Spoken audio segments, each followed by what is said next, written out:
زما عزتمندو کمال له چې انسان رسیږي هغه په دوه شیانو او د دې انسان نیکبختي الله عز وجل به د دوه شیانو کې ښودلې ده او دغه دوه شیانو په وجه باندې به د سړي د اور نه بچ کله چې د دوه کارونه په سړي کې موجود دي د اور نه د سړی بچ شو کمال له ورسېدو نیکبخته شو اوله خبره او د اول صفت به دې کې دا دی چې د رب العالمین د امر تعظیم الله رب العزت یو امر کړی دی د هغې وقار په دې زړه کې لره کله چې سړی په زړه کې د رب العالمین د خبرې وقار لري نتیجه به دی چې دا به کمال له ورسېږي او دا نیکبخته دی او دا سړی به د اور نه بچ شي دویم چې کله د الله به د بندګانو باندې شفقت وکړي کله چې په یو انسان کې دا دواړه صفتونه نه وي او یا یو نه وي نو دا سړی تاواني دی د سړي له به هېڅ نجات الله ورنه کړي نو کوم سړی چې هغه د نجات کوشش کوي او دغه شان د کامیابۍ کوشش کوي پکار ده چې دا دواړه کارونه وکړي د رب العالمین د امر تعظیم او دغه شان د الله به د بندګانو باندې شفقت قرآن کې الله فرمایي فلقتهم العقبه دا سړی نه د خطرې په یو کنډو بئر وما ادراک ته څه پګړي د عاقبت څه ده غلام ازادولی طعام ورکولی په سخت ورځ کې یتیم لا مسکین لا هغه یتیم چې هغه خپل دی او هغه مسکین چې په خاورو پروت دی د آیت تاسو ورته ته ویل کېږي شفقت او رحمت او بل ځای به فرمایي ثم كان دا کېږي من الذين امنوا د هغه انسانانو چې ایماندار دي وسط صبر باندې کوي او وسط په مرحمت د کې تعظیم د الله او دغه د امر لیکن په دې ځای کې د رب العالمین د امر سره د رحمت تذکره ورسره ذکر کړه ولی دلیل شو په دې خبره باندې چې د انسان په دې ځل کې به غالب دا خبره پرته وي صفت د رحمانیت صفت د رحمتوب او بل ذکر رب العالمین دا خبره ذکر کړه دا وی انه کان دا د څو سړیو چې نه ایمان په الله لرو العظیم او نه د مسکین په طعام باندې تیزه ورکو نو فلیس له اليوم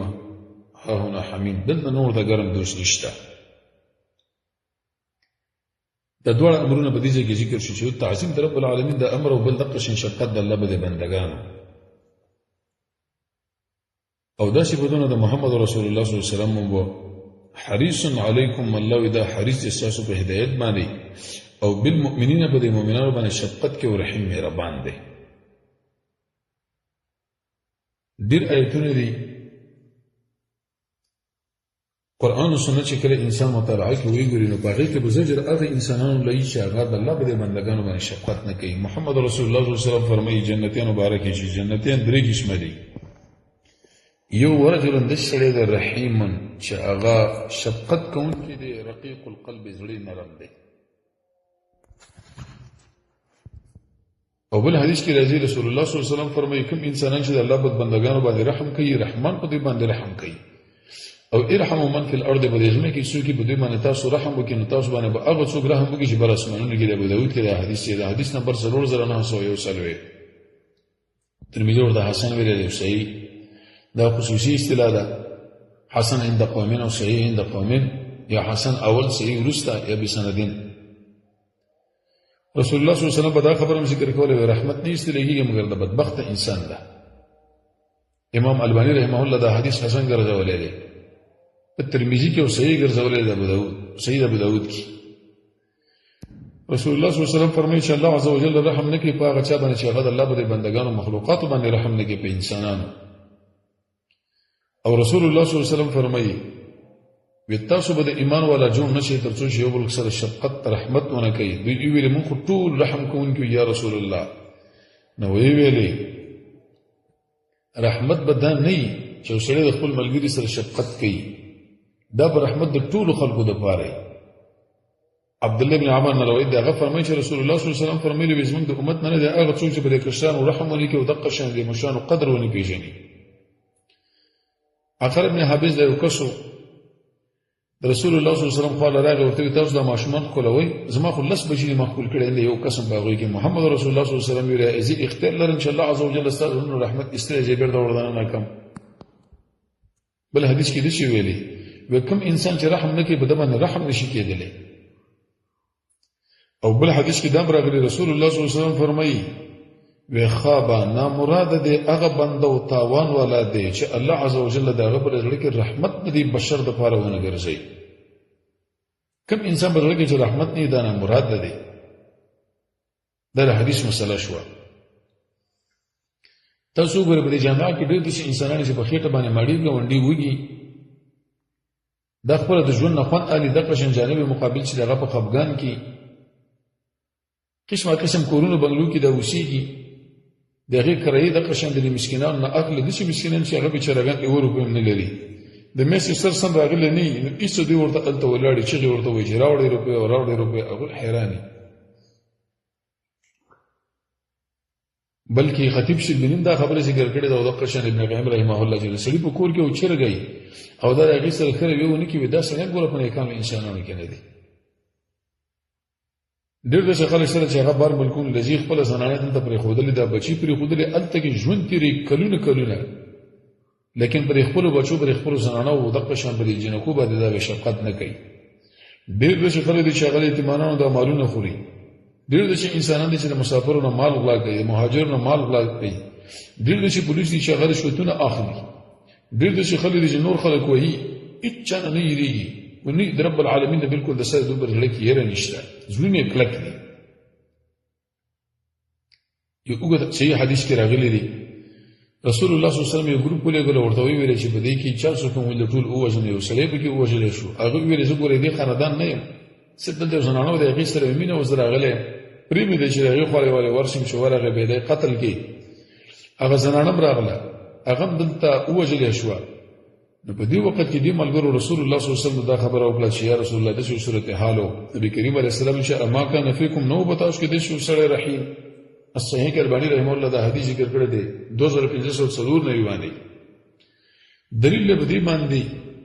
الله عز وجل ارحم الراحمین ذات دی نو مومن انسان په کده چې رحمت کوونکی دی الله په بندگانو باندې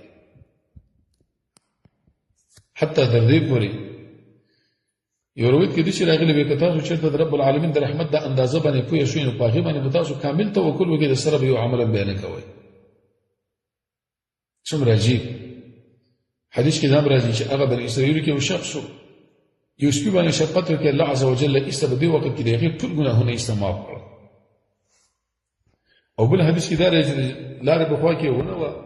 څنګه راکاږي یو سړي اکړ دی وجنه چې شوب ناشنا انسان په هغه باندې خوب نشي زده نشي يتقلب في الجنه رسول الله صلی الله علیه وسلم فرمایي چې وسم پر جنت کې اوړي راوړي. او بل حدیث کې دا راځي رسول الله صلی الله علیه وسلم فرمایي زنانه په شک په کوټه کې ساتلې و خوراک وسره کې ور باندې بند کړو الله عز وجل استدق زنانه د دې عمل د وجنه چې هغه بلش ولا جهنم لا بوتله. دلیل له دې باندې چې اعتبار هغه رحمت لدی هغه چې د عمل نه دی رحمت بسړي کوي. اوس دا خبره یاد ساته انسان په کومه طریقه باندې رب العالمین په بندگانو باندې رحمت کوي او کومه طریقه موږ خپل کوشش الله رب العزت رحمت اسباب موږ برابر کو تر څو پورې الله په موږ باندې رحم وکړي. یو څو کې ځان سره یاد ساتي اول دعا د دعا سړی به رب العالمین نه دعا غواړي چې الله زما د زړه نرم کا په دې کې رحمت کړي. بل دعا لپاره خپل اسباب د حرام نه وزن ساتي اخلاص به درکې 2 رکعات منځ وخت وکي مال ود الله په نامه باندې صدقه کې او 10 کې بناسي جامع به پاکي د قبله په طرف بناسي ګونډي به ماته کړي لاسونه به اوچت کړي تر وګو پوري الله عز وجل باندې محمد وای محمد رسول الله صلی الله علیه وسلم درود وای هغه دعاګانې وایي چې کوم قران او سنت کې امام قحطانی شي په کتاب لګره وخت دعا به پیژنې زیات دعا به پیژنې د الله د حکمت او مخالف نه ټول مسلمانان له دعاګانې غواړي اقرار وکړي په خپل جرم باندې چې رحمه به قطع کړي نه امین باخر کې وایي جن هغه ایتونه او هغه حدیث ګوره چې هغه د رحمت په باره کې راغلي ځکه دم د انسان په لړ کې رحمت پیدا کی او دریم د دې بندگانو په دې مصیبتونو کې سوچ کوا دې په فقر کې سوچ کوا یتیمانو کې سوچ کوا د قشنکوندو کې سوچ کوا دغه په حاجتونو کې سوچ کوا د مرز ولا باندې شفقت وکا بندانو باندې شفقت وکا د شي کارونه دي چې د انسان په لړ کې د رحمت را پیدا کی. او بل سبب علماء دا ذکر کړی دی چې د هر چا حق ته وپېژنه. به طور مثال د ماشوم حقدار چې هغه خپل کې وای نه وای، د مسکین حقدار چې طعام ورکړي، ښې خبرې ورسره وکړي، تسلي، د یتیم حقدار شفقت پرې وکړي، احسان ورسره وکړي، نفقه ورکړي، د مریض حقدار چې دعا ورته وغواړي او دغه شان خدمت وکړي. د ښځې حق دا دی چې انسان د هغې سره ښه ژوند وکړي، سختې خبرې ورته ونه کړي، او د مریض حقدار چې دعاګانې ورته وغواړي. د مقتدیانو حقدار چې امام کله هغوی دپاره مقرر کړي چې اوږده اوږده منځونه ورته ونه کړي، ځکه په دې کې مریض شته دی، په دې کې ضعیف شته دی، په دې کې غټ ذوالحاجه شته. او کله چې سړی مړ شو په هغه باندې وژاړه، خو لیکن ګریوانونه به نه شلی، دغه شان مخ به نه وهي. رسول الله صلی الله علیه وسلم یو نوسې ولد وژاړ، چا ورته دا خبره وکړه، یا رسول الله ته هم ژاړې؟ وایي دا خو رحمت دی چې الله عز وجل د خپلو بندګانو په زړه کې ګرځولی دی، او الله رحم کوي په خپلو بندګانو باندې چې هغه شفقت کوونکي دي. دغه شان چې کوم انسانان هغه مسجونین دي، قیدین دي، په هغې باندې رحم وکړه، طعام ورکړه، خبرې ورته نرمې وکړه. چې کوم طالب العلمان دي په هغوی باندې شفقت وکړه، ووایه ما درسونه ورته ډېر اوږده مه کوه. او کله کله چې به طور مثال کور له لېږه ډېر رخصتي ورته مه ورکوه، یا به طور مثال تا سره پاتې شو، په دې وخت کې ډېر وخت پاتې شوي دی، هغوی د رخصت نه دی ورکړی، پرېږدي چې کور خواله لاړ شي. دې وجه نه مالک بن حویرث فرمایي، وایي موږ د رسول الله صلی الله علیه وسلم سره 6 شپې پاتې شو، وایي هېڅوک په موږ کې نه ولیدلی چې فما رأى شوقنا الى اهلنا،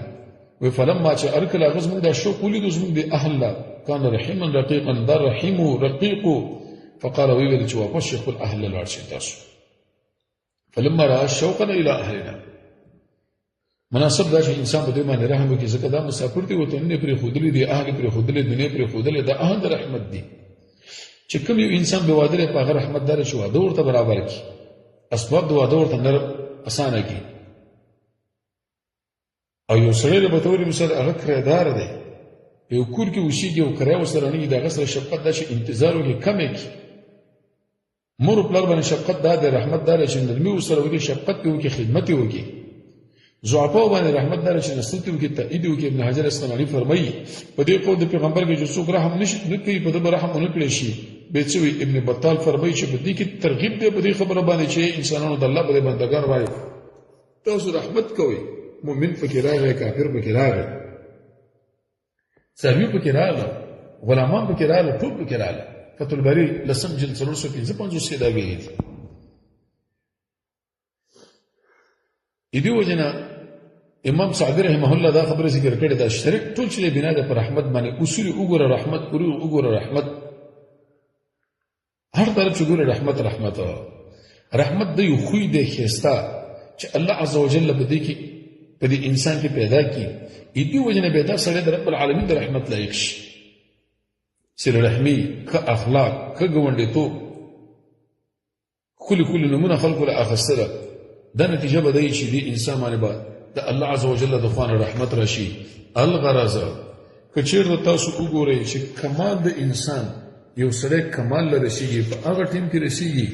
چې کله دوه شیونه په دې کې موجود شي، نیکبخته کېږي په هغه وخت کې چې دوه شیونه په دې کې موجود شي، د اور نه نجات مونده کېږي په هغه وخت کې چې دوه شیونه په دې کې موجود شي، د رب العالمین د امر تعظیم کول او د الله په بندګانو باندې شفقت. الله رب العزت د دواړو صفتونه په موږ کې په کامله معنا باندې موجود کړي. وصلی الله تعالی علی خیر خلقه محمد و آله و صحبه اجمعین.